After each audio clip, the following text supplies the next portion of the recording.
Wow, நம்ம காடு ரொம்ப அழகா இருக்கே. ஆமா மாயா, இங்க வாழ்றது ரொம்ப சந்தோஷம். ஆனால் ஒரு வருடம் அந்த காட்டில் மழையே பெய்யவில்லை. ஆறுகளும் குளங்களும் வறண்டு போயின. சிண்டு, எல்லாருக்கும் தண்ணீர் கூட கிடைக்கலையே. நமக்கு ஏதாவது செய்யணும் மாயா. ஒரு நாள் மாயாவுக்கு ஒரு விசித்திரமான விஷயம் கிடைத்தது. ஐயோ, இந்த விதை சூரியன் மாதிரி மின்னுதே. தண்ணீரே இல்ல. விதை நட்டு மரம் வளர்க்க போறாளாம். முயற்சி செய்தா. முடியாதது எதுவுமே இல்லை. நான் மண்ணை தோண்டுறேன், நான் விதை வைக்கிறேன். தினமும் மாயா தன் அலகில் தண்ணீர் கொண்டு வந்தாள். சிண்டு தேங்காய் ஓட்டில் தண்ணீர் கொண்டு வந்தான்.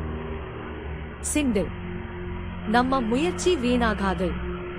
ஆமா, நம்ம நம்பிக்கையை விட மாட்டோம். ஒரு நாள் காலை ஒரே இரவில் ஒரு பெரிய அதிசயம் நடந்தது. சிண்டு, பார், தங்க மரம். இது மாயாஜால மரம் மாயா. வாவ், எவ்வளவு அழகு. இந்த மரம் நமக்கு மட்டும் இல்ல, எல்லாருக்கும். மாயா, என்னை மன்னிச்சிடு. பரவாயில்லை. இதோ இந்த பழம் உனக்கும்.